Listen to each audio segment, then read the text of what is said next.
Pour information, la table ronde va être enregistrée pour ensuite être rediffusée en ligne plus tard pour ceux qui souhaiteront la voir en replay. Et donc nous allons vous occuper pendant 1 heure selon le plan suivant. Donc Yoann va démarrer une petite présentation pour recontextualiser en fait notre sujet à une échelle géographique et temporelle plus large. Donc nous présenter l'ère culturelle océanienne. Puis Éline va nous faire un rappel historique sur les essais nucléaires en Polynésie française en particulier et puis ses conséquences sur la santé et l'environnement. Et puis nous passerons à un échange avec les intervenants d'1 heure environ. Et nous essaierons de garder 10 minutes pour vos questions et vos témoignages. Donc voilà, je laisse la parole à Yoann.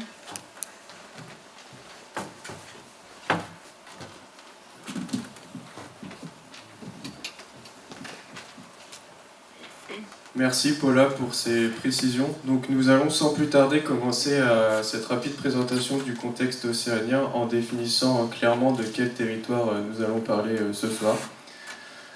Alors l'Océanie, c'est une vaste région du monde qui s'étend sur environ 8,5 millions de kilomètres carrés. Elle est traditionnellement découpée en 4 zones, donc l'Australasie à l'ouest, la Micronésie au nord qui signifie littéralement les petites îles, la Mélanésie au centre qui signifie les îles Noires et la Polynésie à l'est qui signifie les nombreuses îles. Donc il faut savoir que la surface de la Polynésie est à peu près égale à la surface de l'Europe, pour vous rendre compte de l'échelle à peu près. Donc cette dénomination dont je viens de citer, elle provient de l'explorateur français Jules Dumont d'Urville et repose sur des stéréotypes raciaux et ethniques. Donc de ce fait, cette dénomination est très critiquée. Cependant, elle a été conservée, et notamment par les peuples concernés, puisqu'elle possède une forte valeur identitaire et culturelle. Donc pourquoi nous vous parlons de ça ? Eh bien, parce que finalement, nous avons une vision très occidentale de ces territoires. En effet, Epeli Aofa, auteur fidjien, écrivit dans son livre en 2013, intitulé « Notre mère d'île », il écrivit que selon lui, les Occidentaux voient ces îles comme de petites pierres minuscules dispersées dans un immense océan, que ces États sont perdus dans l'immensité et ne peuvent s'en sortir seuls car ils ne possèdent pas de véritables ressources propres, qu'ils sont trop loin des centres économiques, qu'ils ne savent pas gouverner et sont donc de ce fait dépendants des grandes puissances qui les aident pour tout. Sauf que pour ces peuples océaniens, la mer n'est pas du tout un obstacle insurmontable qui divise, au contraire elle est perçue comme une entité qui relie les peuples. En quelque sorte, la mer est leur maison et ils s'identifient à elle. Donc, par exemple, cette carte, présente à gauche de la diapositive, représente le triangle polynésien sous la forme d'une pieuvre nommée Tefe'e. Et en fait, cette pieuvre, elle symbolise le continuum terre-mer évoqué précédemment, et notamment grâce aux différents tentacules qui relient les différentes îles entre elles. Donc sur la droite de la diapositive, on vous a mis une citation très évocatrice d'Epeli Aofa, donc toujours dans son livre. L'Océanie, c'est nous. Nous sommes la mer. Nous sommes l'océan. Nous devons nous éveiller à cette vérité ancienne et ensemble l'utiliser pour renverser tous ces points de vue hégémoniques qui ont pour seul but de nous enfermer encore physiquement et mentalement dans de minuscules espaces. Donc cet antagonisme des visions a amené ces territoires à subir les conséquences de l'histoire, marquée notamment par la période coloniale qui débute à la fin du XVIIIe siècle, lorsque les Britanniques colonisent l'Australie, et surtout en 1870 lors du partage colonial entre le Royaume-Uni, les États-Unis, l'Allemagne, le Japon et la France. Donc, s'en est suivi par la suite que ces îles constituaient par la suite des lieux stratégiques importants, notamment durant les grandes guerres entre 1914 et 1945, du fait de leur position géographique intéressante, et donc ces territoires se sont peu à peu militarisés. Le tournant majeur a été en 1945, lors des bombardements des villes d'Hiroshima et Nagasaki au Japon, qui marque la fin de la Seconde Guerre mondiale dans le Pacifique, quelques mois après la fin de la Seconde Guerre mondiale en Europe. Et donc en fait cette date, elle marque le début de l'ère nucléaire et de la course à l'armement durant la guerre froide. S'en est suivi par la suite 7 ans plus tard, le premier essai nucléaire en Océanie. Donc le premier a été effectué au large de la côte ouest de l'Australie, aux îles Montebello, donc en 1952. 2 ans plus tard, c'est aux îles Marshall, par le biais des États-Unis, qu'a été effectué d'autres essais nucléaires. Et enfin, une décennie plus tard, en Polynésie française, donc par le biais de la France. Donc vous l'aurez compris, cette histoire, elle s'inscrit dans un espace large. Et je vais laisser la parole à Eileen qui va vous montrer que cette histoire s'inscrit également dans un temps long.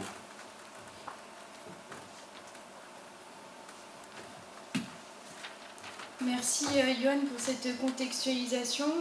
Nous allons donc maintenant nous orienter, enfin nous focaliser un peu plus donc, sur le cas de la Polynésie française, qui est donc un pays d'outre-mer, situé dans le Pacifique, au sein donc, de la République française, et qui regroupe donc 118 îles, dont la moitié est habitée. C'est un détail qu'il faudra garder dans la tête donc, tout au long de cette soirée.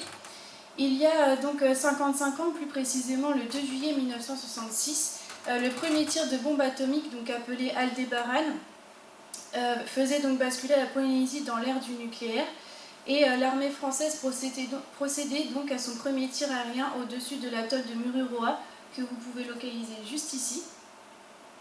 Et donc cette explosion a exposé en fait toutes les îles alentours à une radiation extrêmement importante. Et ce sera en fait le premier tir d'une longue série de tests militaires, 193 au total, donc des essais nucléaires souterrains et aériens, donc, qui ont été réalisés donc, par la France entre 1966 et 1996 donc, au centre d'expérimentation du Pacifique dans l'archipel des Tuamotu, donc à Mururoa, toujours ici, et Fangataufa. Donc 46 essais ont été menés sur ces deux atolls sans aucune protection et dans l'atmosphère, c'est-à-dire dans les airs, d'où les célèbres champignons nucléaires comme vous pouvez le voir ici. Et donc certaines de ces explosions étaient donc aussi puissantes que Hiroshima et Nagasaki. Les essais atmosphériques ont été interrompus donc en 1974 au profit des essais souterrains jusqu'en 1996 qui ont été réalisés donc dans les sous-sols et sous les lagons donc, des atolls de Mururoa et Fangataufa. Donc certaines d'entre vous doivent certainement se demander pourquoi les essais nucléaires en Polynésie française. Déjà, il faut savoir que les essais nucléaires, c'est la condition sine qua non de montrer une force de dissuasion opérationnelle et crédible. Et ça permet en fait de valider des modèles de fonctionnement, leurs effets, et en fait de montrer tout simplement à la communauté internationale que la France possède l'arme nucléaire. Et donc, comme vous pouvez le voir sur la photographie de la diapositive, la France en fait a d'abord procédé à des essais nucléaires dans le Sahara. Ici, vous pouvez voir donc des personnes devant l'explosion sans aucune protection. Et ici, en fait, ce sont des mannequins pour projet de test en fait pour voir en fait les effets du souffle du nuage nucléaire. Et donc les essais nucléaires ont été faits dans le Sahara avant de transférer le champ de tir en fait dans un pays d'outre-mer, de préférence pour pouvoir faire des essais nucléaires aériens de plus grande puissance. Et donc vous imaginez que la Polynésie française a été choisie parce qu'on considérait en fait que c'était une région excentrée et proche en fait de sites d'expérimentation des États-Unis et du Royaume-Uni. Et donc Mururoa a été choisi comme champ de tir et Tahiti en arrière-base. Donc Mururoa, c'est l'atoll que vous pouvez voir sur la photo ici, qui présente en fait de nombreux avantages comme le fait d'être isolé, d'avoir peu d'habitants, c'est-à-dire environ 2300 habitants, une possibilité d'aménagement portuaire, des pistes d'aviation, mais également des zones de tir. Aussi, les vents dominants amèneraient en fait selon à l'époque, ramènerait en fait le nuage radioactif en fait dans un océan qui était considéré comme désertique à l'époque. Et donc à cette époque, le président De Gaulle revendique les essais nucléaires comme des essais propres et jurait en fait que les Polynésiens ne seraient pas touchés. Et il vend les essais nucléaires comme étant un progrès qui amènerait un développement économique, des routes, des écoles. Or, on était déjà ici dans une époque où on connaissait tout de la toxicité des rayonnements radioactifs. Et les organisateurs en fait, de ces essais étaient pleinement conscients des risques. C'est en 1973 que les habitants montrent leur mécontentement et manifestent contre les essais nucléaires atmosphériques. Donc c'est en 1974 qu'ils sont interrompus au profit des essais souterrains, comme je vous l'ai dit juste avant. Et donc en 1992, François Mitterrand décide d'un moratoire des essais nucléaires qui va durer 3 ans, donc 3 ans sans essais nucléaires. En 1995, Jacques Chirac, opposé à ce moratoire, annonce la reprise des tirs français. Et donc vous imaginez bien la colère des Polynésiens. Il y a eu des émeutes donc à Fa'a et dans Papeete aux réponses donc, des essais nucléaires à Mururoa et Fangatofa. Et donc c'est le monde entier en fait qui se soulève et met la France en position d'accusé face à la scène internationale. Et donc l'annonce en fait de l'arrêt définitif donc, des essais et la décision de la France de signer le traité d'interdiction complète des essais nucléaires se fait en 1996. Donc les effets des essais nucléaires pour les Polynésiens va bien au-delà des tirs. Les conséquences environnementales, sociales et sanitaires les contaminent encore aujourd'hui. C'est seulement en 2006 que le ministère de la Défense reconnaît qu'un essai souterrain sur 3 provoque des fuites de gaz et de matières nucléaires dans les sols et l'océan. Aussi que l'ancien site du centre d'expérimentation du Pacifique est toujours aujourd'hui donc une décharge de déchets nucléaires et militaires. Nucléaires dans le sens où on a enfoui d'énormes quantités de déchets radioactifs dans les sols et qu'on les a scellés, en fait, condamnés avec des dalles en béton, par exemple. Et aussi, on retrouve encore aujourd'hui donc des jeeps, des camions ou bien encore des avions dans les lagons, donc ça pollue et ça contamine, comme on peut le dire, durablement, fragilise les lagons et les récifs coralliens et les fonds marins de manière générale.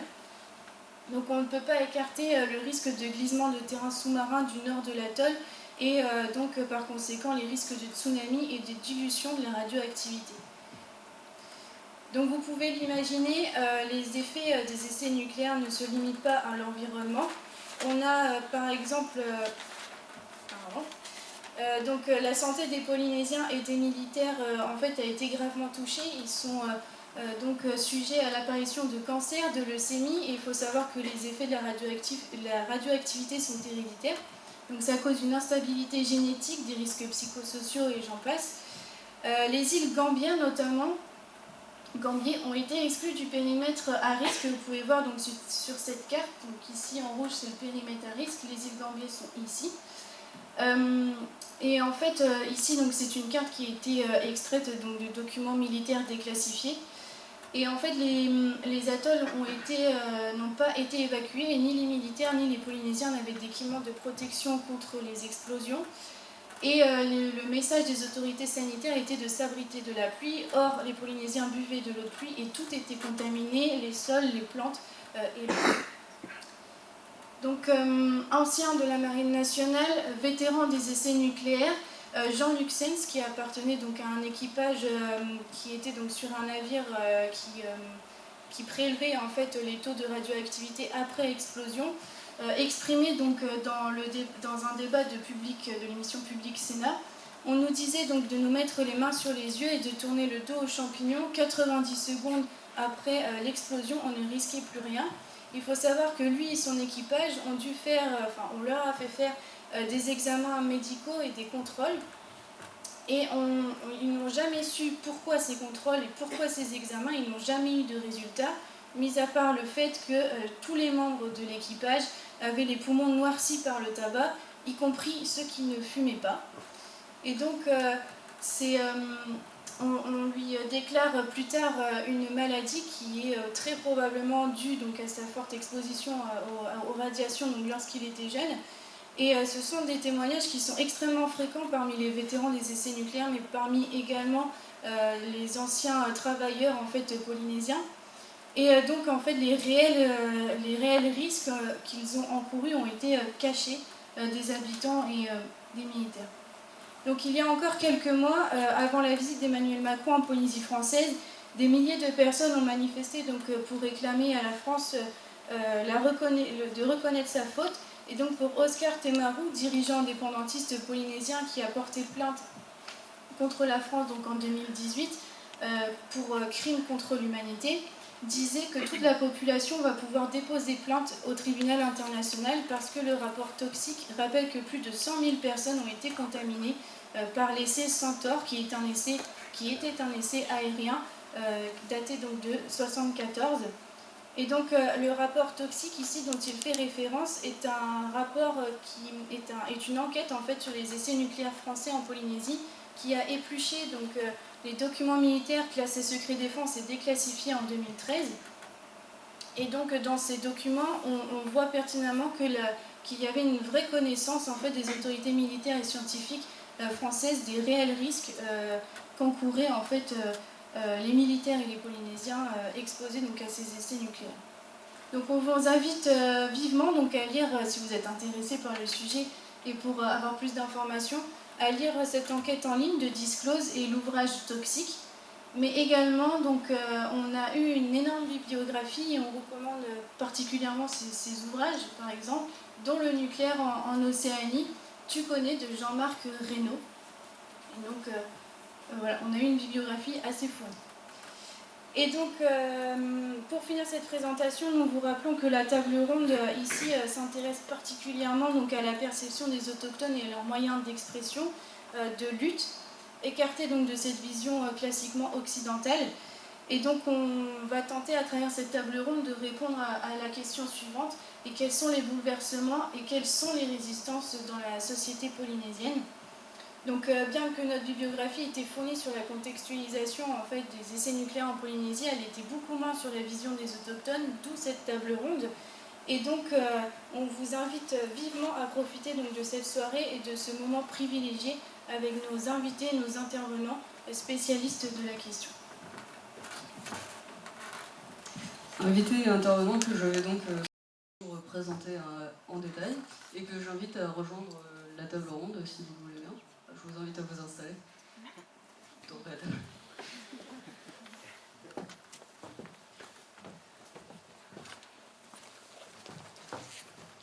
Donc nous avons parmi nous Barbara Gloszewski. Vous êtes directrice de recherche au CNRS. Vous enseignez à l'école des hautes études de sciences sociales dans le parcours Savoir en société. Vous êtes membre du laboratoire en anthropologie sociale sur l'anthropologie de la perception. Et donc vous travaillez avec votre équipe depuis une quinzaine d'années sur la mise en valeur des pays de la ceinture tropicale, leur population, mais aussi leur lutte pour la reconnaissance des droits autochtones. Nous avons ensuite parmi nous Clémence Maillochon. Donc vous êtes doctorante en histoire sur les questions de circulation du militantisme entre la métropole et la Polynésie française. Nous avons également Tamatoa Bambridge. Donc vous êtes polynésien, directeur de recherche au CNRS et vous travaillez actuellement au CRIOB à Moorea. Vous travaillez notamment sur les questions d'anthropologie juridique, de savoir traditionnel sur la biodiversité. Nous avons donc Andreas Fersman qui donc, nous a envoyé une vidéo, qui est maître de conférence de littérature générale et appliquée à l'Université de Polynésie française, et donc qui interviendra par le biais d'une vidéo. Et donc nous avons un invité de dernière minute qui se joint à nous, Teritutea Keno, merci d'être venu. Et voilà, donc le plan de cette table ronde va s'articuler en deux parties. La première qui évoquera les effets de la bombe et l'impact dans la vie des Polynésiens, quel bouleversement dans les différentes strates de la société, mais aussi au niveau sanitaire et environnemental.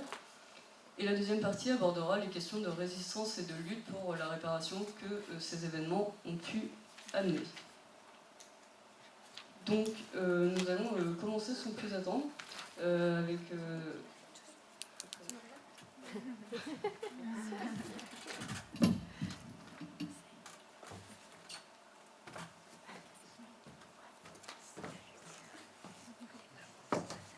voilà, donc comme je disais, nous allons commencer. Sans plus attendre avec des questions qui portent un peu pour revenir sur notre introduction. Donc la première sera pour vous, Tamatoa Bambridge.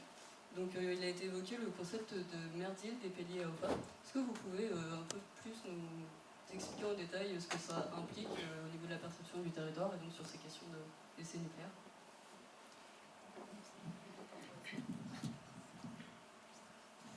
Donc bonsoir. bravo pour l'organisation de cette table ronde, merci de m'avoir invité. Alors, Epiliero-Ofa, effectivement, il est écrit à Fidji, mais c'est un Tongien, un sociologue et un écrivain tongien. Et en fait, le travail que vous citez, qui date de 1993, qui a été... là, il explique, en fait, il essaie de renverser voilà, la vision un peu occidentale et hégémonique du Pacifique, en disant, mais d'ailleurs, le titre de l'article s'appelle The Ocean in Us. Nous sommes l'océan. De l'océan en nous, voilà. Et en fait, il explique qu'il renverse complètement la vision en disant, mais les Océaniens, c'est un peuple qui n'a jamais considéré la mer comme un obstacle, mais qui a toujours considéré l'océan comme au contraire des routes de navigation, d'échange entre les différents peuples. Il disait d'ailleurs que, de manière ironique, toute la création des États indépendants depuis les années 60-70 en Océanie avait justement un peu attisé les instincts territoriaux en disant mais là c'est ma zone. Alors il dit ça, il dit aussi, alors c'est pire depuis qu'on a des ZEE. Parce que depuis qu'on a des aides économiques exclusives, en fait, chaque territoire est campé sur son domaine, alors qu'auparavant, c'était vraiment un lieu d'échange. Voilà, l'océan. Alors, il dit plusieurs choses, mais je ne veux pas être trop long, parce qu'on va y revenir, je suppose, dans la suite. Et il terminait son article en disant, au fond, comme nous sommes imprégnés de cet océan, comme nous sommes les meilleurs, enfin ceux qui le connaissent le mieux, mais en même temps il a une vision assez intégrative, en disant mais tous ceux qui vivent en Océanie, y compris qui ne sont pas d'Océanie, sont des Océaniens. Il dit ça, alors il balise quand même, on dit oui, bah alors l'Asie pas exactement, l'Amérique latine pas précisément, mais en revanche tous ceux qui y sont depuis, y compris sans être des autochtones, parce que c'est pas une vision autochtoniste, hein, on y reviendra peut-être sur Epili. Mais au fond, voilà. Et il conclut en disant, au fond, nous sommes les gardiens de ces océans, parce que nous avons des valeurs spirituelles, culturelles et autres, et puis des pratiques anciennes qui font que, voilà. Donc, en résumé. Alors, en lien avec les essais nucléaires, ça participe de ce renversement de tendance, en disant, alors, il y a toutes ces critiques sur les essais nucléaires, effectivement, qu'il y a eu dans le Pacifique, mais pas seulement. Il y a aussi toute la critique sur la mainmise hégémonique. Alors, à cette époque, c'était plutôt occidental. Et Pili, peut-être que s'il écrivait ici, maintenant, il dirait chinoise. Je n'en sais rien, mais voilà, c'est à la fois une critique et à la fois, enfin, une philosophie positive. C'est quoi l'avenir des Océaniens? C'est justement ce lien particulier avec l'océan. Voilà, merci. D'accord, merci pour ces précisions. Effectivement, il y a plusieurs points sur lesquels on reviendra au cours des différentes parties. Et du coup, une deuxième question un peu introductive pour vous, Barbara Gloszewski. Donc, comme Thomas Tolobandrich l'a un peu évoqué, on a une vision des Océaniens d'un lien particulier avec l'océan. Et finalement, les Occidentaux, au cours de l'histoire, ils ont construit un peu une vision paradisiaque de Tahiti qui reste encore maintenant du Pacifique, qui reste encore maintenant dans l'imaginaire collectif. Et du coup, c'est assez paradoxal qu'ils aient choisi cet endroit, on a vu les différentes raisons, pour faire exploser la bombe atomique. Et c'est peut-être issu de la perception que les Occidentaux ont de cet espace, comme on l'a évoqué. Est-ce que vous pouvez nous en dire un peu plus sur cette opposition de vision de l'espace, peut-être ? Je pense que c'est la géopolitique qui est première et que c'est peut-être pas par hasard aussi que Pouvana avait été élu juste au moment où De Gaulle avait décidé de faire les essais nucléaires et donc c'était la Polynésie française s'acheminait vers tout de même l'indépendance et que ça il n'en était pas question vu aussi d'autres richesses que représentent ces possessions encore coloniales pour la France. Mais je pense que les réponses, on les trouve dans la littérature polynésienne autochtone, comme par exemple notre amie Chantal Spitz, que j'ai eu la chance de rencontrer au Festival des Arts du Pacifique de Palau en 2004, et qui a été la mise en œuvre de la vision d'une certaine façon de l'océan des îles, puisqu'il y a 33 nations dans l'Océanie, et qu'ensemble, tous les 4 ans, ils ont ce festival des arts du Pacifique, où la culture permet de se retrouver, de montrer à quel point chacun est différent, mais en même temps aussi de faire des débats économiques et politiques, et notamment où il a beaucoup été question de cette situation nucléaire, puisque les essais ont été les plus meurtriers avec leurs conséquences aujourd'hui en Polynésie française, mais il y a aussi eu, comme vous l'avez montré, d'autres essais dans le Pacifique, et notamment en Australie où je travaille depuis 42 ans, comme vous avez montré sur la carte, donc à Montebello, donc dans l'océan Indien, sur la partie ouest de la côte australienne, et puis dans le désert.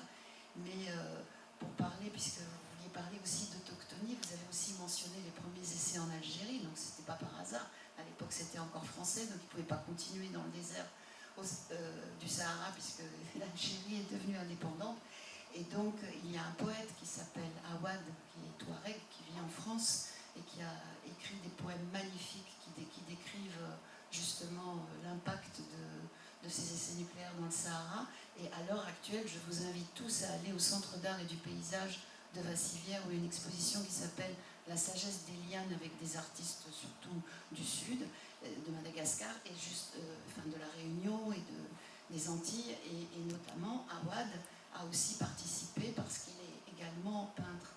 Mais juste une dernière chose que je voudrais dire, c'est qu'en 1993, j'étais en Australie quand il y a eu la reprise des essais, et donc vous avez évoqué la solidarité qu'il y a eu à ce moment-là mondiale contre cette reprise, et donc par rapport aussi aux effets sur la population, du fait peut-être, parce que c'était très tabou en Polynésie, d'après ce que me disait Chantal et la délégation de 2004, qui était une délégation autonomiste, puisque Oscar Temaro venait d'être élu, et donc c'était très tabou comme sujet, personne ne voulait en parler. Mais dès lors qu'il y a eu ce soutien mondial contre les essais, et en Australie par exemple, moi j'habitais donc justement sur l'océan Indien, dans le nord-ouest, et du jour au lendemain, tous les produits français ont été retirés des magasins dans plein de villes de France. C'est pas l'Australie en tant que gouvernement qui a boycotté, c'est plein de villes qui se sont alignées contre les essais nucléaires.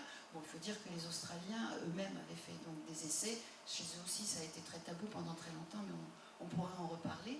Mais vous avez donné 4 références. Il y en a une qui est très importante de la part des Polynésiens eux-mêmes.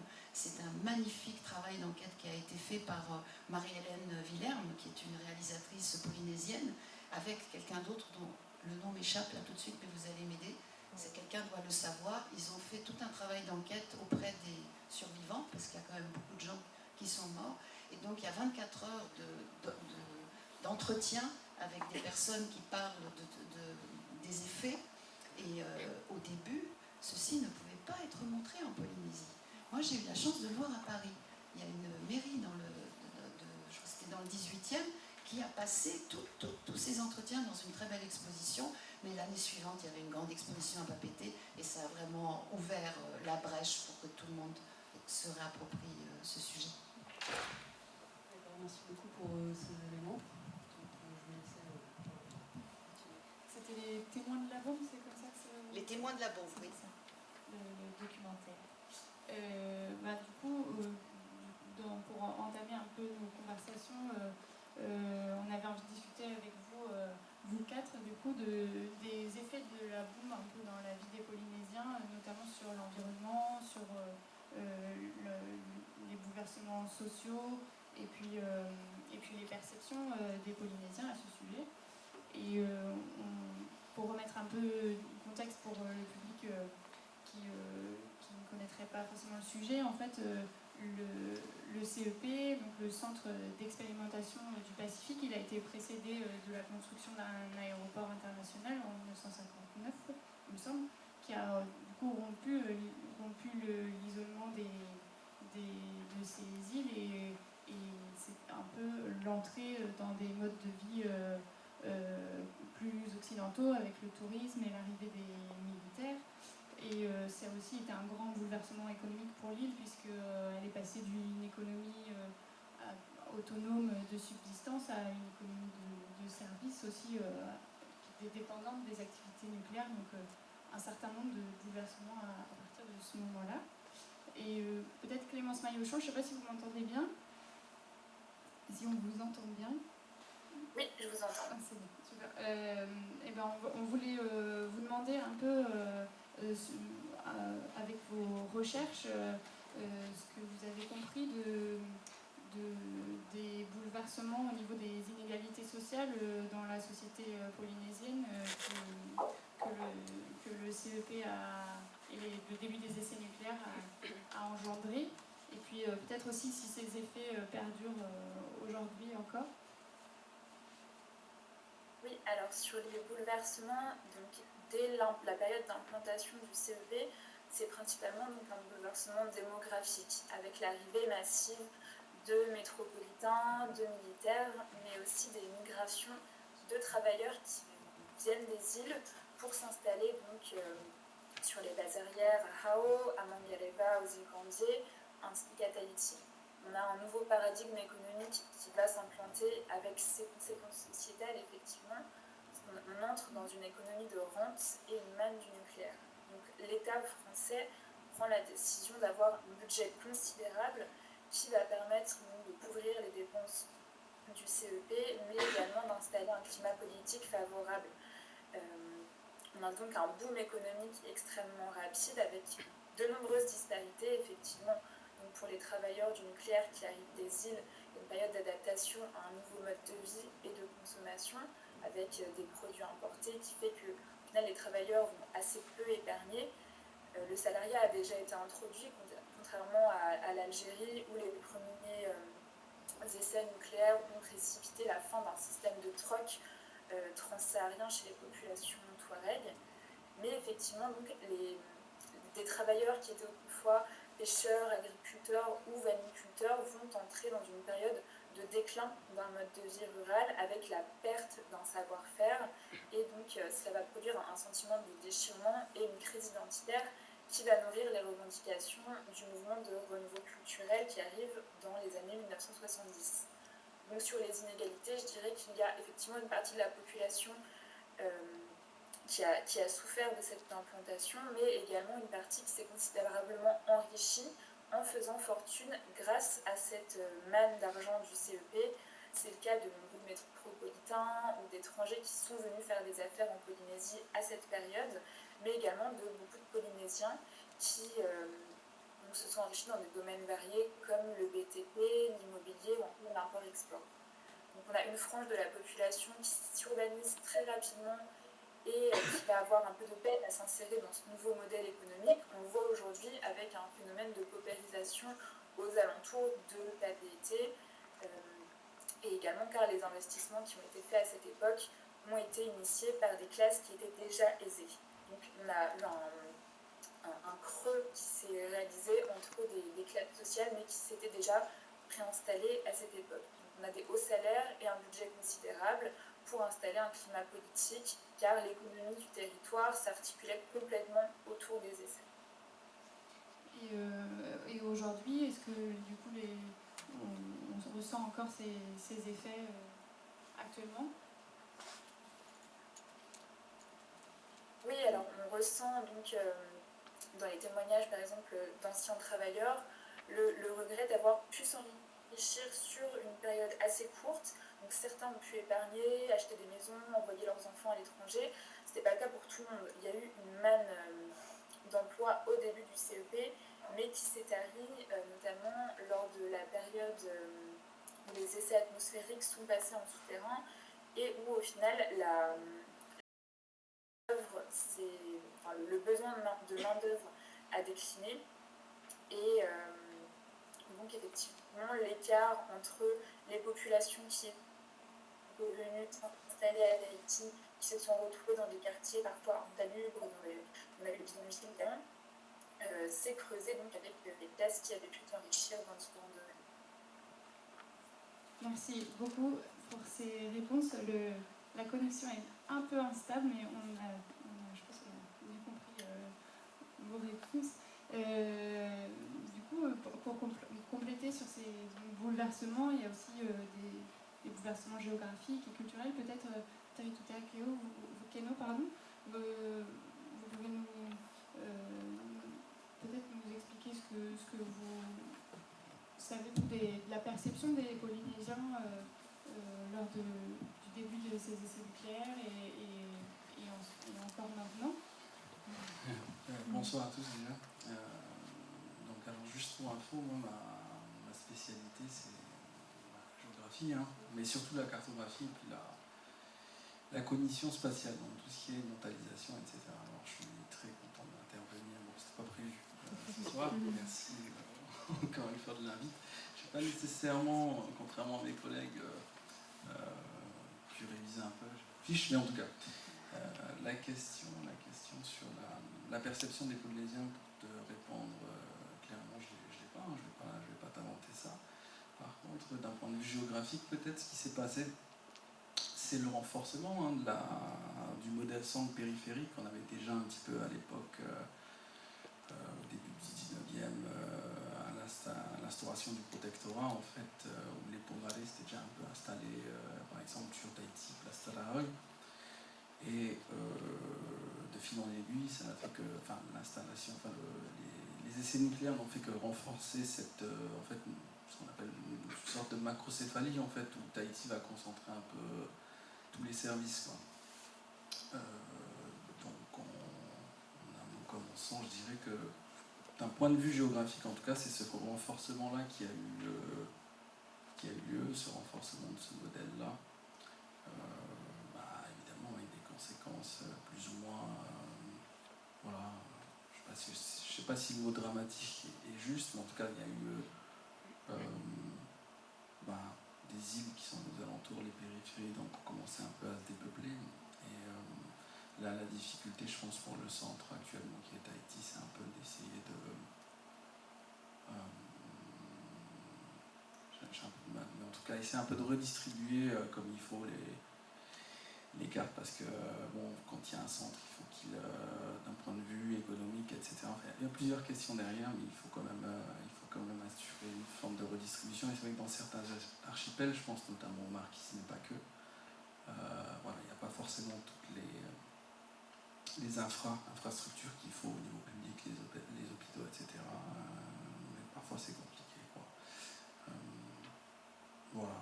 Je dirais juste pour commencer. Parce qu'en fait, du coup, l'arrivée des infrastructures, donc peut-être écoles, hôpitaux, ça s'est concentré uniquement sur Tahiti. Oui, au départ, c'est clair.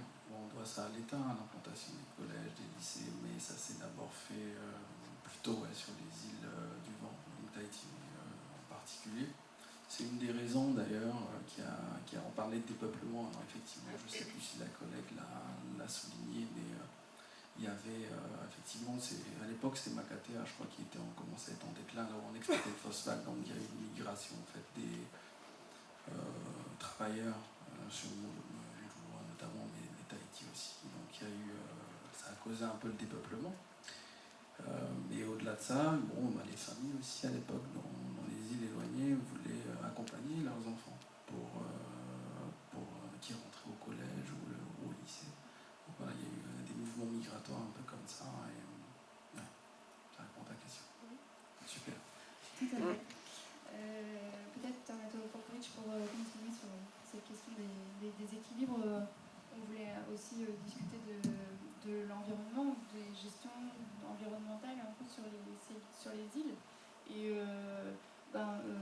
savoir quelles ont été les transformations. Nous, on pensait notamment peut-être à la gestion des déchets ou à la gestion de ces ressources en eau et en nourriture qui du coup avaient subi les radiations des essais nucléaires. Est-ce que vous pouvez nous en dire plus ?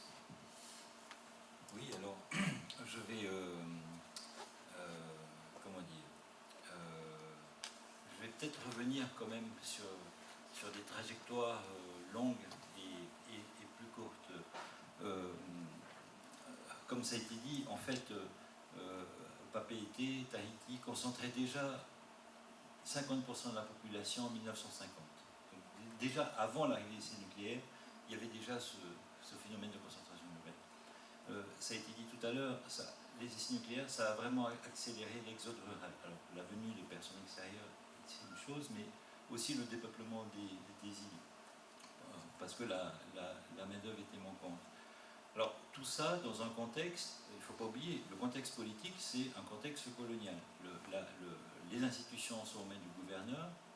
Il y a une assemblée, il y a un député, certes, mais sous contrôle. Il y a un conseil du gouvernement qui est là pour conseiller le gouverneur, mais ce n'est pas lui qui prend les décisions. Alors, on est aussi dans une situation où il y avait eu des revendications foncières au XIXe siècle, un régime d'indivision indifférencié, enfin généralisé, pardon, dans toutes les îles. Voilà, donc on est... et puis des prix qui montent de manière galopante. Les terrains se vendent dans des conditions qui ne sont pas toujours très claires, en tout cas sur la zone urbaine. Voilà, il y a tout ce contexte-là. Alors là aussi c'est ironique parce que le laboratoire d'où je viens, le Centre de recherche insulaire observatoire de l'environnement, dont on fêtait les 50 ans hier, a été créé justement à la demande de l'État français pour suivre la situation de l'environnement. Donc c'était créé pour suivre les coraux, la faune, les poissons, est-ce qu'ils étaient empoisonnés ou pas. Et jusqu'à aujourd'hui d'ailleurs on est un des seuls labos civils, non militaires, à être accrédité pour faire des suivis sur les sites de Montloulois et de Fongatofa. Parce qu'ils sont interdits d'accès pour... Oui, ils sont interdits d'accès, mais ils sont interdits d'accès à vie, parce qu'ils sont tellement pollués que de toute façon, plus personne ne peut y aller, il vaut mieux pas trop y aller. Voilà. Enfin, bon, après c'est qu'une opinion personnelle. Donc voilà, tout ce mouvement qui a été décrit tout à l'heure, de concentration, de déséquilibres sociaux et autres, en fait c'était la même chose au niveau environnemental. Il a fallu absorber des flux énormes de population, sans avoir de réseau d'eau, sans avoir de réseau, sans gestion des eaux usées, sans eau potable, etc. Et ce n'est que bien plus tard que l'eau potable est arrivée. Pendant très longtemps, la seule île et commune qui avait l'eau potable, quand je dis très longtemps, c'est jusqu'au début des années 2000-2010, la seule île qui avait l'eau potable, c'était Pola Pola. Toutes les autres îles, les 178, enfin les 78 îles habitées, n'ont quasiment toujours pas l'eau potable. Bon, maintenant, il y a quelques communes qui l'ont. Voilà. En fait, bon, enfin voilà, sur la question environnementale, il y a ça. Alors, le problème de l'impact environnemental des essais nucléaires, c'est peut-être pas, à mon avis, c'est pas le premier problème. Le premier problème, c'est vraiment l'impact sur la santé, parce que en fait, manifestement, ça se dissout vite. Enfin, pas trop, ça n'a pas pris trop de temps. Les poissons, ils sont pas, enfin, en tout cas, à Montloulois aujourd'hui, ne sont pas radioactifs. Voilà, pas plus qu'un poisson à Tahiti ou un poisson à Hawaii ou autre. Voilà, donc en surface, ça permet, ce type de suivi scientifique permet d'asseoir un discours policier en disant, voilà, vous voyez, les essais sont propres. Ça, c'est en surface. En réalité, les conséquences sont bien plus profondes. Je vais peut-être m'arrêter là, mais je ne peux pas répondre une heure. Non, mais j'allais vous poser une autre question parce que vous travaillez beaucoup sur l'aménagement foncier sur les îles, si je ne me trompe pas. Et peut-être que voilà, je me demandais s'il y avait eu des changements aussi avec l'arrivée des militaires à ce moment-là, sur la façon dont ça fonctionnait. Bon, alors il faut peut-être demander à celle qui fait une thèse, mais comment dire, par exemple, l'administration qui est devenue pléthorique en pourcentage du PIB, je ne me rends pas compte de ce qu'elle peut faire, mais le principal rôle de certaines administrations a été d'absorber l'exode rural.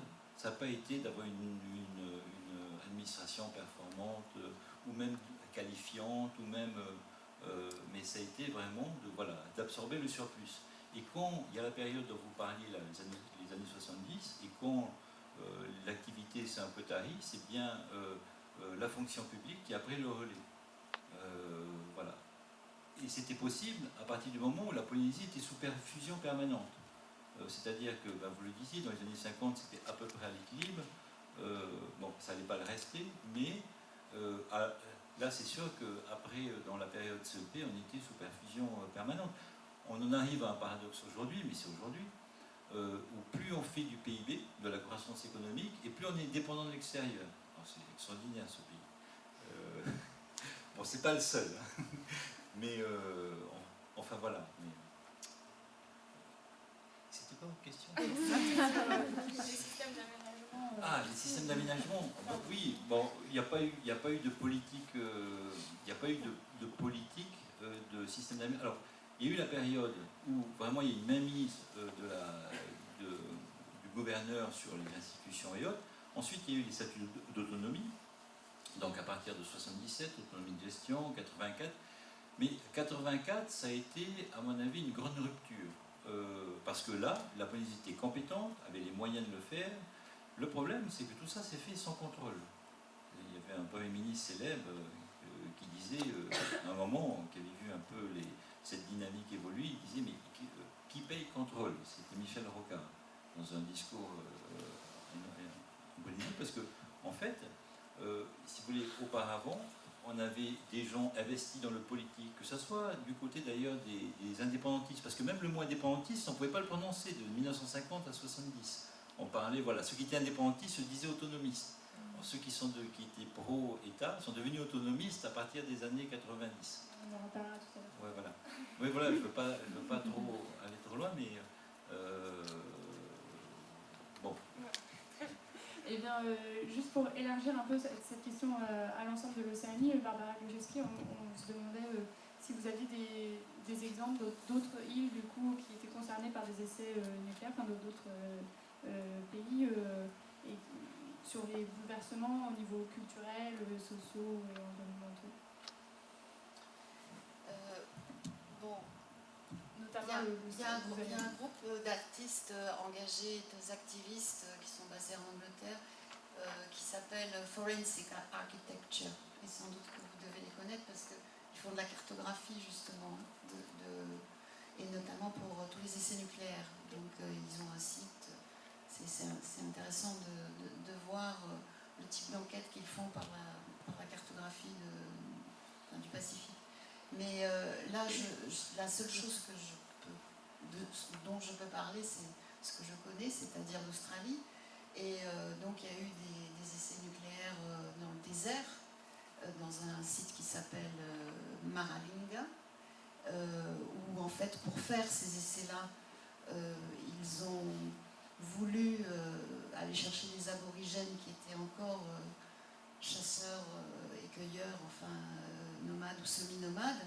Donc il y a Laurent Doucet, dont vous avez mentionné le livre Missile, qui est excellent, parce qu'il a pu travailler avec des aborigènes de cette région qui ont vécu en fait à la fois la course, parce qu'ils ne savaient pas pourquoi on voulait les attraper, donc ils s'enfuyaient. Et il y en a qui d'ailleurs se sont très bien cachés, même si c'est le désert, donc ils n'ont pas été retirés de l'espace où il y avait les essais. Le résultat, c'est que ce désert-là est devenu extrêmement radioactif et qu'il y a beaucoup d'aborigènes qui ont été irradiés. Mais ça, on n'en parlait pas du tout. Je veux dire, c'était pas du tout quelque chose de public. Il y avait le même discours que pour la Polynésie française, de dire que voilà, c'est un progrès, tout est contrôlé, tout va bien. Et alors, il a fallu, c'est un pur hasard quand c'est devenu quelque chose qui a été révélé au public. Il y avait une expédition d'un médecin qui faisait le tour de différentes communautés aborigènes pour particulièrement des maladies des yeux.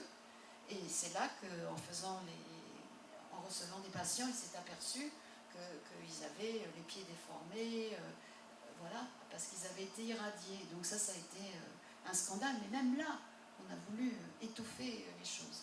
Et vous avez aussi parlé donc de Montebello, mais à Montebello, on n'en parle toujours pas. Mais ça, on en parlera peut-être tout à l'heure, parce que Maralinga, il y a eu toute une série de procédures en justice qui ont amené à des réparations, entre guillemets, alors que Montebello, toujours rien. Alors qu'il y a beaucoup de gens qui ont souffert du cancer, de la thyroïde. Merci beaucoup. Pour un peu continuer sur cette partie-là, Clémence Maillochon, si vous m'entendez toujours, est-ce que dans vos recherches, comment vous avez analysé un peu le point de vue pluriel des Polynésiens sur l'héritage en fait, du CEP et des essais nucléaires? Est-ce qu'il y a différents points de vue encore aujourd'hui qui s'opposent? Alors pour ma part, je me suis donc concentrée sur les militants, mais on a effectivement donc des mémoires qui diffèrent pour chaque acteur. Après, il y a une longue période de non-dit qui fait qu'aujourd'hui on a une différence entre l'histoire et la mémoire des essais, parce qu'il y a eu une libération de la parole qui s'est faite assez récemment et qui va donc appuyer la dimension émotionnelle du discours qu'on a aujourd'hui sur les conséquences, notamment sanitaires. Pendant longtemps, donc, il y avait, on l'a dit, ce discours sur les essais propres, notamment dans la presse locale ou à travers les discours politiques, qui insistaient surtout sur les apports économiques. Donc on a certains acteurs qui vont, par exemple, expliquer que pendant la période des essais, eux étaient focalisés sur cette dimension, et puis qu'au fur et à mesure, dans les années 70, avec les publications et les interventions, par exemple les manifestations de l'artiste et poète Henri Pello, ont commencé à prendre conscience des conséquences sanitaires et environnementales, et par la suite, dans les années 80, ont pu avoir accès à des ouvrages, à des publications, lire les articles de presse qui, justement, mettaient en avant ces dimensions qui avaient été totalement occultées au début des essais.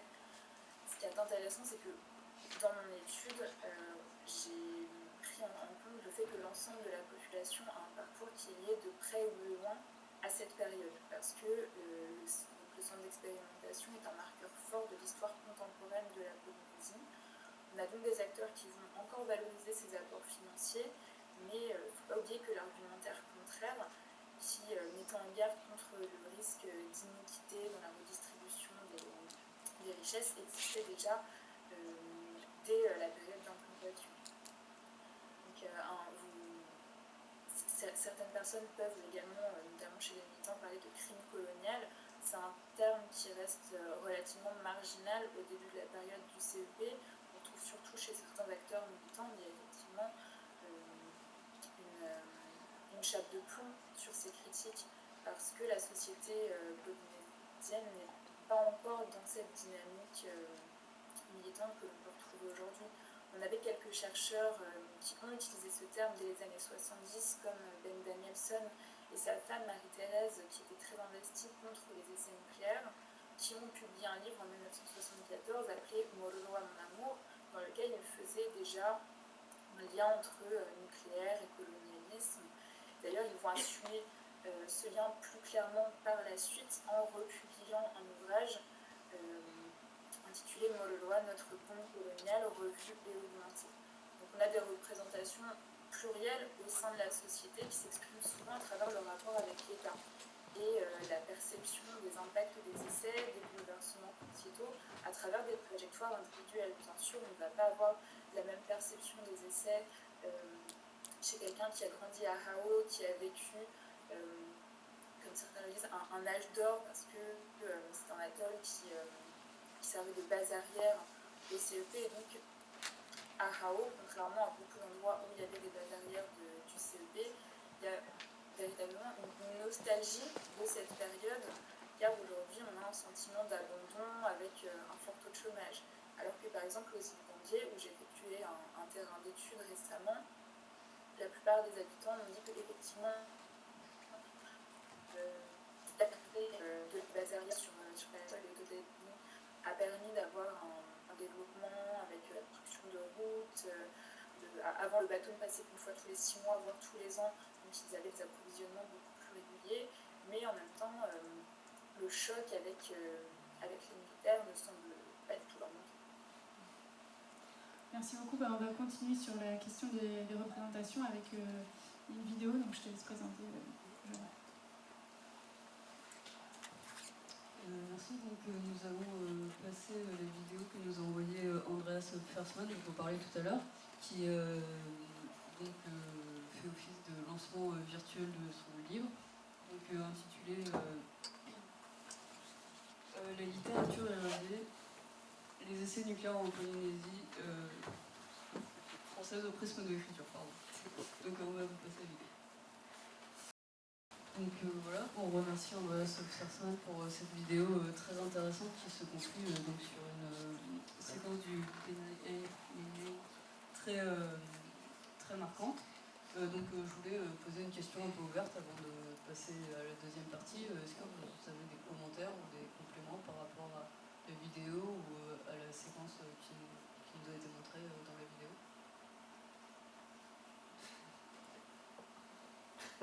On met un nom et on va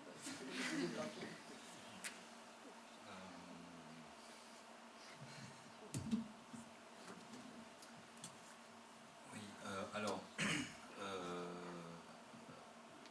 j'ai juste des commentaires généraux. Dès les années 70, voilà, un groupe d'intellectuels comme Touloula Poutot, plus tard Chantal Spitz et d'autres vont tout de suite en fait alerte. Alors il y a aussi l'Église protestante qui très tôt va s'opposer dans l'espace public aux essais nucléaires. Et ça a été constant depuis les années, comme le Parti indépendantiste, depuis les années 70 jusqu'à aujourd'hui. Il n'y a pas eu de rupture. Donc, on ne peut pas dire qu'il n'y a pas d'opposition non plus, ou que c'est le monde du silence. C'est pas, oui, c'est vrai, mais en même temps, c'est pas complètement vrai. Voilà. Ce qui a changé, c'était 2004. Je ne dirai pas plus.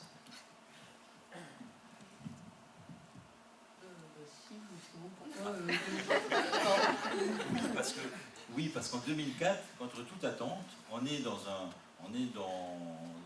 30 ans d'autonomie, 1996 sans interruption jusqu'en 2004, avec des inégalités sociales qui sont cachées, mais qui sont cachées par des transferts massifs. Il n'y a pas d'impôt sur le revenu, mais il n'y a pas non plus de chômage. Mais en réalité, il y a des emplois, enfin voilà, des multitudes d'emplois, des tâches pas toujours,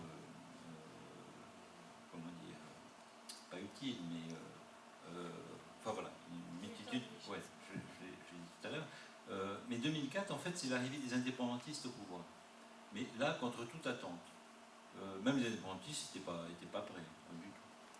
Et en fait, ça va changer parce que là, tout d'un coup, on a un mouvement politique qui avait prôné une idéologie et des idées et des oppositions contre les nucléaires.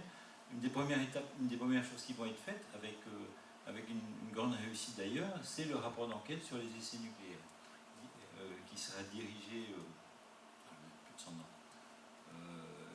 un rapport d'enquête de l'Assemblée, puisqu'on avait une nouvelle loi organique qui donnait beaucoup plus de pouvoir à l'Assemblée de la Polynésie française, et donc la possibilité de... Voilà.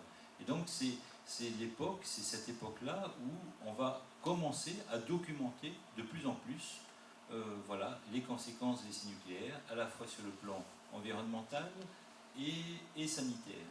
Mais au fond, les conséquences socio-économiques, elles sont évoquées, mais elles ne font pas l'objet vraiment d'analyse. Il va falloir encore attendre un peu plus longtemps pour que ça commence vraiment. Merci. Et donc, on a vu qu'il y avait des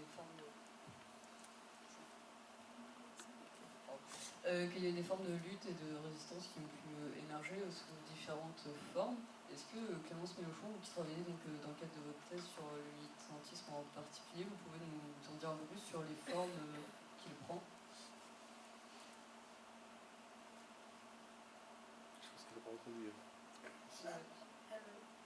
Oui, vous m'entendez? Oui. Donc, pour commencer un peu donc, sur la phase d'implantation du CEP, donc à partir de 1962, les militantismes les plus intenses étaient décentralisés de la Polynésie française. on avait donc un mouvement contre la bombe qui était déjà présent en Océanie, notamment à travers une organisation qui s'appelle la Committee for Nuclear Disarmament, qui est à la base une organisation anglaise, mais qui avait des branches un petit peu partout dans le monde, surtout en Nouvelle-Zélande. Et donc la question des essais nucléaires avait déjà été traitée avec les essais américains et anglais. Le mouvement français contre la bombe, à cette période-là, il est encore naissant.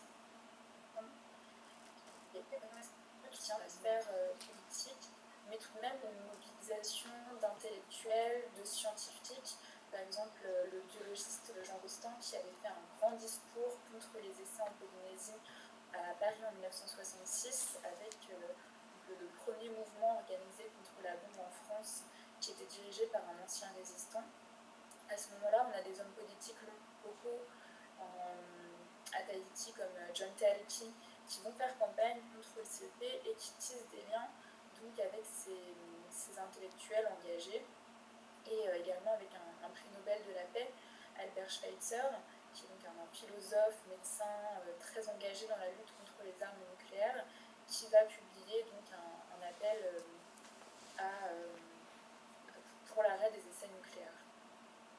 Donc à ce moment-là, on a donc les églises aussi qui vont commencer à se questionner sur les essais nucléaires. Et ça va plutôt se faire en interne et vraiment de manière officieuse. Pour l'église protestante qui est aujourd'hui à la tête de la contestation des essais et très engagée dans le processus de reconnaissance des effets des essais nucléaires, affiche quand même une certaine rigidité parce que donc, l'église protestante de Polynésie française devient autonome, indépendante seulement à partir de 1963 et donc à cette époque donc, l'argent du CEP permet aux fidèles de donner de l'argent pendant les quêtes, va permettre la construction de nouveaux temples et donc à cette période les cadres de l'église vont avoir tendance à éviter de parler trop frontalement des essais nucléaires. L'opposition, elle s'affirme surtout au début des années 1980, lorsque l'Église va tisser des liens avec d'autres églises du Pacifique et en Europe avec le Conseil œcuménique des Églises. Donc l'opposition s'affirme officiellement en 1983 lors du Conseil œcuménique de Vancouver, où de nombreuses églises vont prendre position officiellement contre les essais en Polynésie et où donc l'église polynésienne va elle aussi publier ses déclarations et voter une motion demandant l'arrêt des essais nucléaires. On a également la question du lien entre l'indépendantisme et le mouvement anti-nucléaire. C'est d'ailleurs une des raisons pour lesquelles les protestations contre les premiers essais en Algérie étaient quasiment inaudibles en France. En 1960, quand la première bombe explose, on est dans un contexte de guerre coloniale, et donc la plupart des militants pacifistes anti-bombe, comme Claude Bourdet, donc l'ancien résistant qui était en charge, qui était président du mouvement contre l'armement atomique, était assez réticent à évoquer ce sujet, notamment dans la presse, parce qu'à ce moment-là, la plupart des protestations contre les essais venaient de pays riverains qui mettaient en avant la dimension coloniale des essais, comme le Ghana, qui a accueilli un groupe de militants anglais qui étaient venus protester à Reagan. Il y a cette question de la remise en question de la place de la France dans ces espaces coloniaux qui est au cœur des réseaux contre les essais. C'est une problématique qui divise également les militants qui identifient le nucléaire comme un biais pour parler d'autres buts, que ce soit le féminisme, du droit des populations autochtones, l'antimilitarisme et évidemment l'anticolonialisme qui se traduit par un lien très fort qui est fait entre le nucléaire et les velléités indépendantistes, comme on peut le retrouver dans les déclarations de Oscar Temalo, qui, lors d'un rassemblement qui a eu lieu au mois de juillet, le 17 de cette année, a déclaré qu'être indépendantiste, c'est être anti-nucléaire. Donc c'est toujours un marqueur identitaire qui est fort dans la culture militante en Polynésie française. D'accord, merci pour cette réponse. Et donc en fait, si je résume un peu ce que vous venez de dire, il y a un lien très fort entre le militantisme antinucléaire et indépendantiste. Et en fait, ça a permis une revendication forte de la part de ces identités culturelles, enfin de militer contre les essais nucléaires. C'est ça, ces différentes revendications militantes qui vont se superposer et à travers la question du nucléaire toucher à d'autres revendications identitaires et culturelles. D'accord. Et donc ces revendications, elles amènent notamment la lutte pour la réparation, qu'elle soit environnementale ou morale. Et du coup, je voulais vous demander, Taototea, Keno ou Tamatoa Bonredge, pourquoi cette question de la réparation, elle est si complexe aujourd'hui? Est-ce que c'est dû au fait de tout ce qu'on a évoqué, de ce territoire qui est dispersé, ou des circulations constantes, des flux entre territoires, que ce soit de biens ou de personnes?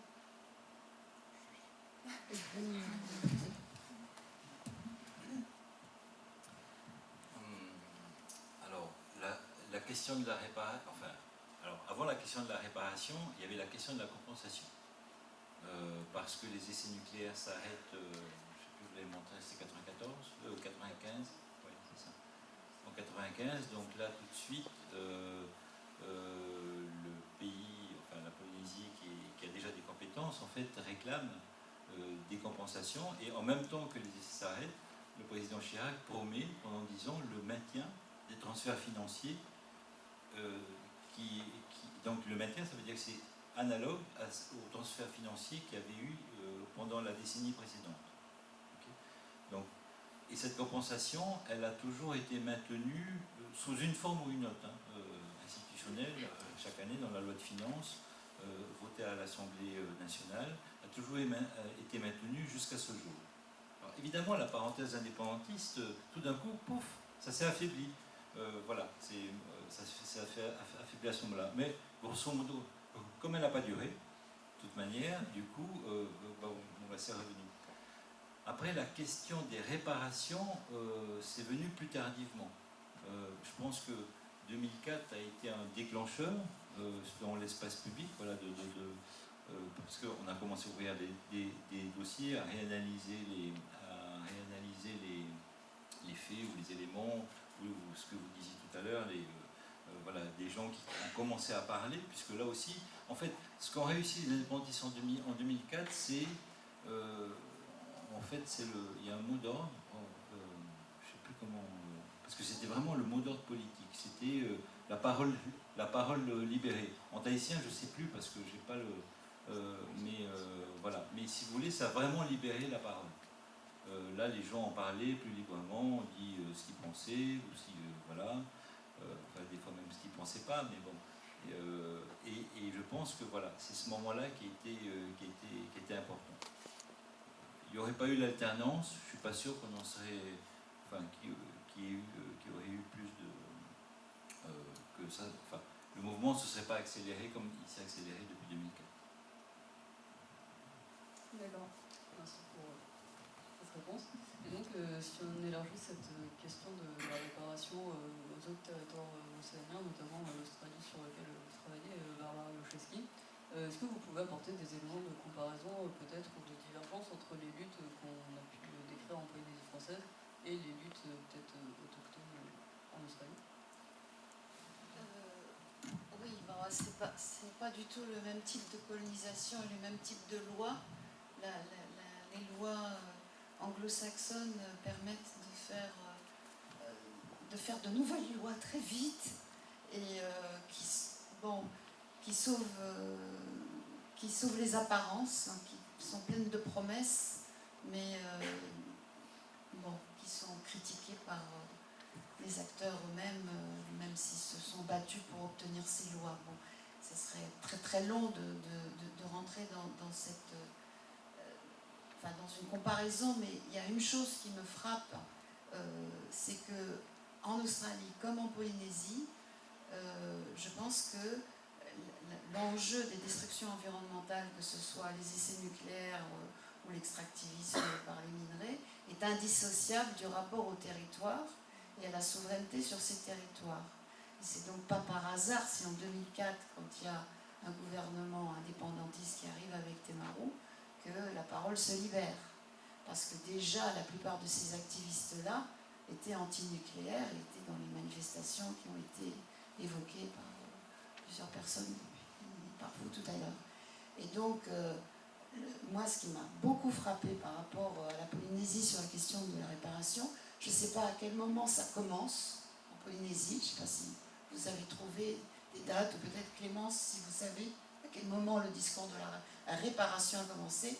Mais il y a une date qui est importante, c'est qu'en 2012, Temaru va à l'ONU et obtient que la Polynésie soit réinscrite sur la liste des pays à décoloniser.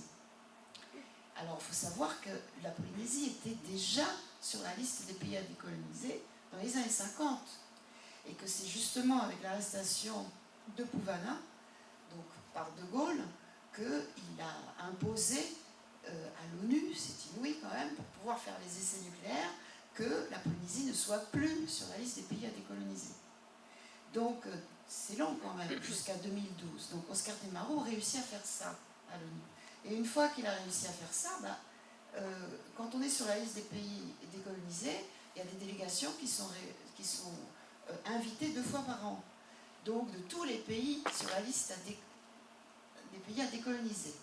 Et donc, il y a des échanges entre les activistes, tout comme ça s'est passé dans les années 70 et 80, à travers tout le Pacifique, avec des activistes, y compris avec des religieux, aussi bien des protestants que des catholiques, à travers tout le Pacifique. Bon, ça a eu des effets en Nouvelle-Calédonie pour l'indépendance aussi, ça a eu des effets à ce qui s'appelait autrefois les Nouvelles Hébrides, qui étaient moitié français et moitié sous protectorat australien, donc qui est devenu Vanuatu indépendant. Voilà, donc c'est dans ces échanges qu'il y a entre ces groupes-là, je veux dire, des délégations qui se réunissent à l'ONU et qui discutent pas seulement dans les forums officiels et qui échangent leurs expériences, tout comme le Festival des Arts du Pacifique ou d'autres forums qui ont lieu dans le Pacifique. Et donc, on saute dans le temps, et vous l'avez dit dans votre PowerPoint, je ne sais plus sur quelle plage, mais donc Oscar Temaru retourne à l'ONU à l'occasion toujours de son invitation pour les pays à décoloniser et dépose une plainte au tribunal international pour accuser la France de crime contre l'humanité. Voilà. Et ça passe. Ça passe à l'ONU. Pourquoi ? Parce que les gens qui sont là, qui votent, ils sont au courant de ce genre de problème à travers le monde. Donc sur le papier, au niveau des instances internationales, ça passe comme une lettre à la poste, mais la France ne s'y attendait pas du tout. Et depuis, c'est en quelle année ? C'est passé avant le Covid. Hein, c'est 2018, juste avant. Voilà. Et donc, je pense, mais peut-être que vous n'êtes pas d'accord, mais je pense que c'est à ce moment-là que la France a commencé à s'engager, mais sur le papier, en promettant donc une réparation. Une réparation à la fois au niveau sanitaire et au niveau environnemental. Mais c'était une somme assez importante, je ne me souviens plus, mais c'était très important comme somme. Arrive Corona. Et en quelques mois, tout se détricote. Mais il n'y a pas que la France qui a détricoté des engagements. Hein. Ça s'est détricoté, c'est-à-dire que l'engagement qui était écrit avec un programme, un mélange de compensation, de réparation, de tentatives de dépollution. Je parle trop longtemps ? Non, pas du tout. Bon, voilà, j'ai presque fini. C'est important de dire que ça se détricote, parce que ça se détricote, et je reviens à ce que je voulais dire au début, à l'époque du confinement et du déconfinement, il y a des choses qui sont votées, comme vous le savez, au Parlement avec 20 personnes pendant la nuit, et puis il n'y a plus de débat, les députés sont absents, les acteurs concernés ne peuvent rien faire. Pourtant, il y a un député tahitien qui, lui, se bat à coups de réseaux sociaux, tente de bloquer ce genre de décision, inouï, quoi, que 20 députés puissent voter une décision aussi importante. Donc, ça passe à la trappe, cette promesse, la somme est réduite, Je ne saurais pas rentrer dans les détails de si le bas blesse au niveau environnemental plus qu'au niveau sanitaire. Si, au niveau sanitaire, je me souviens, on ne veut pas reconnaître la deuxième ou la troisième génération. C'est-à-dire, ce qui est tout à fait avéré au niveau des enquêtes médicales, qu'il y a des enfants qui naissent et qui sont, enfin, je veux dire, qui souffrent de l'irradiation de leurs parents ou même de leurs grands-parents. Voilà. Donc ça, c'est refusé. Ce qui est refusé aussi, alors que c'était accepté dans le premier plan, avant la Covid. Ce qui est refusé aussi, c'est que puissent faire des demandes de réparation des gens qui ne les avaient pas fait à une certaine date. J'ai oublié la date. Voilà. Donc ça, c'est retiré. Ça fâche beaucoup, hein, un grand nombre de Tahitiens. Mais on n'en parle pas dans les médias ici. Hein. On en parle, par contre, maintenant, à Tahiti, alors qu'à une époque, on n'en parlait pas. Bon. Mais qu'est-ce qui a été voté quand il y a eu cette marche arrière? A été rajouté un article qui n'a rien à voir avec le nucléaire en apparence. On supprime pour 5 ans l'indivision foncière. Alors on n'a pas le temps de rentrer dans les détails, mais c'est essentiel. Je veux dire, chez nous en France, il y a des gens qui sont contre parce que des propriétés sont bloquées, et qu'il y a trop d'héritiers, qu'on ne sait pas quoi faire, des maisons qui sont vides alors qu'elles pourraient être occupées par des gens qui ont besoin d'habitat, etc. Mais en Polynésie, la situation elle est très différente. Il y a des familles qui sont organisées par rapport à l'indivision foncière parce qu'elles gèrent la terre de manière collective. Mais ça pour le gouvernement français, c'est ça le problème.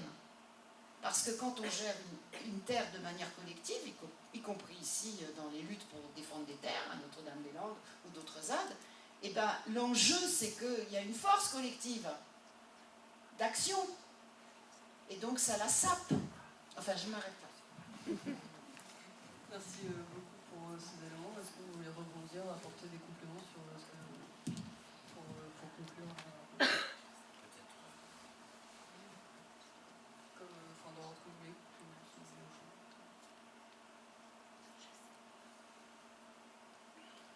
Oui, sur l'actualité bien plus récente, j'aurais voulu revenir. Vous avez parlé du livre Toxique dans votre présentation. Alors, c'est un ouvrage qui a eu beaucoup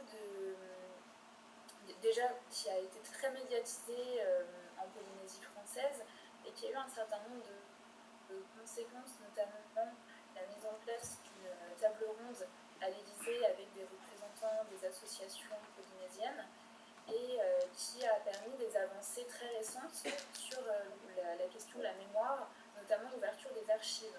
Ça fait par exemple dans mon cas à peu près 2 ou 3 ans que je fais régulièrement des demandes pour consulter des archives auprès des différents services, que ce soit le ministère de la Défense ou des Affaires étrangères. Et pour la première fois, j'ai 80% de mes demandes qui ont été acceptées depuis la constitution de cette table ronde. Donc on a véritablement tout un champ de recherche qui s'ouvre sur cette question de la mémoire et de l'histoire des essais nucléaires, et qui va permettre, en tout cas je l'espère, d'ouvrir plus clairement cette période de l'histoire. Parce qu'il y a effectivement de nombreux points à éclairer. Alors pour ma part, sur la question des militantismes, j'ai pu m'appuyer sur des fonds de militants, donc des fonds privés. Ça a pris quand même un peu de temps pour les collecter, mais sur les archives officielles qui justement brouillaient cette histoire et faisaient également que les non-dits étaient encore persistants dans la société polynésienne aujourd'hui. On espère en tout cas avec différents collectifs de chercheurs pouvoir avoir une vision plus claire sur cette histoire. D'accord, merci beaucoup pour ces éléments. Vous voulez rajouter quelque chose rapidement? Oui, je veux juste faire un commentaire, c'est que je pense que la période actuelle dont vous avez parlé, ça ne fait qu'ouvrir ce dossier-là. En fait, il est loin d'être clos. Le dossier des réparations, il ne fait que commencer. Voilà. Après,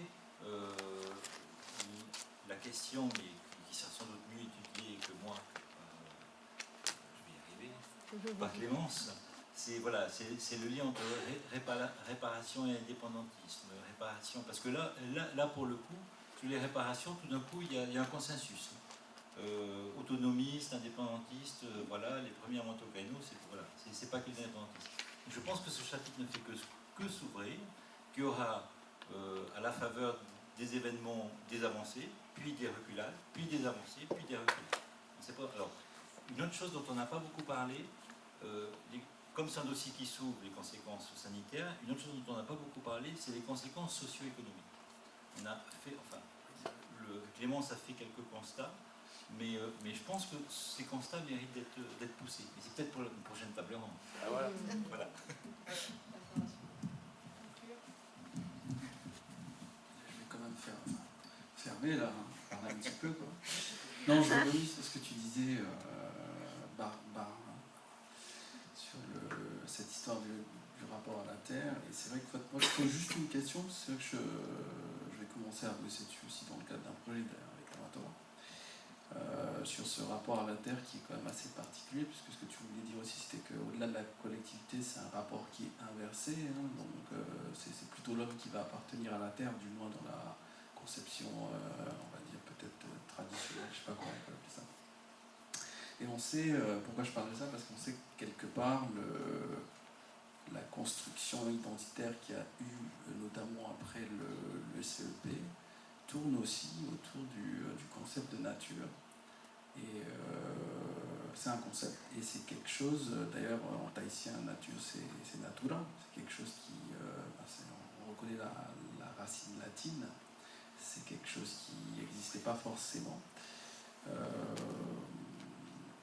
Donc moi je me pose juste une question, je fais ça comme ça, mais est-ce que finalement avec les essais nucléaires, est-ce que ça n'a pas peut-être renforcé cette rupture, on pourrait qualifier rupture antique ou ontologique entre nature et culture finalement, c'est quelque chose qu'on n'a peut-être pas posé. Et c'est tout. Il nous reste quelques minutes peut-être pour prendre une question dans le public si vous le souhaitez.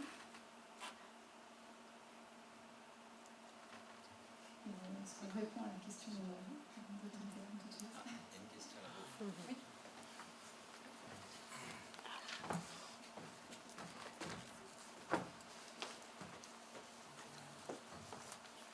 Merci. Ce ne sera pas une question, mais ce sera juste pour participer et peut-être compléter tout ce qui a été dit. Merci, félicitations à tous et toutes. C'est sur la question donc, de la résistance. Hein, je vais intervenir. Je suis poète, kanak, de WKLU. Et je voulais simplement dire qu'il y avait peut-être quelque chose qu'il ne faut peut-être pas oublier sur la question des résistances et des luttes. La question de la Kanaki, la Nouvelle-Calédonie dans le Pacifique, forcément la question stratégique au niveau de la France. Et sur la question nucléaire, parce que dans les années 80, la Kanaki a soutenu donc, Tahiti pour être inscrite à l'ONU et donc également sur la protection, la défense en tout cas du pays par rapport au nucléaire. J'avais 17 ans à l'époque, donc j'étais dans les rues de la Nouvelle-Calédonie en Kanaki donc pour manifester.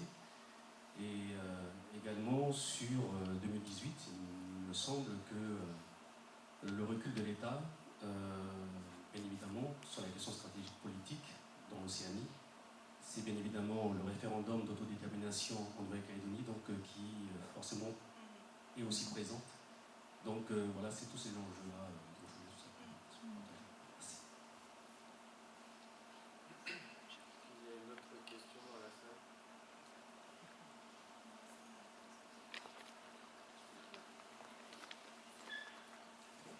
Je voudrais juste confirmer par rapport à ce que tu as dit, c'est qu'il y a aussi la Guyane française et que l'ouverture aussi des dossiers du nucléaire avec tous les rebondissements que ça a eu a fait que le gouvernement aussi l'année dernière a refermé l'accès à certains dossiers. Donc je ne sais pas, Clémence, si ça va être aussi facile de continuer. Dépêchez-vous. Parce que en fait, bon, j'ai un étudiant qui travaille en Guyane française et voilà, l'année dernière, il y a un certain nombre de dossiers de l'histoire de la Guyane française par rapport à leur paillage et puis à des enjeux extrêmement ambigus avec les voisins brésiliens, surinamais et leur paillage clandestin, qui profitent beaucoup à l'État français, ne sont plus accessibles. Donc c'est une bagarre aussi que cette histoire d'archives qui devrait normalement appartenir à la société civile. C'est une lutte à avoir collectivement, pour le droit à cette mémoire. Merci beaucoup, ce sera le mot de la fin. Je tiens vraiment à vous remercier tous les quatre d'avoir participé à cette table ronde, répondu à notre invitation, et également merci à Géraldine Leroux et Jean-Marc Serme de nous avoir accompagnés, ainsi que Louis Brigand dans l'organisation de cette table ronde, à la fac de lettres aussi pour l'accueil et la technique. Donc il va falloir qu'on rende la salle bientôt. C'est pour ça que je nous presse un peu, même si on aurait pu encore discuter longtemps. Et merci également à l'association IDEIL et à l'association Patel pour leur aide ce soir, et à tous nos camarades de classe qui sont présents, qui sont venus présents. Merci beaucoup d'être venus, et puis pour ceux qui souhaitent continuer les échanges autour de cette question, on vous invite à venir boire un verre au Vauban tout de suite après. Voilà, merci beaucoup. Les autres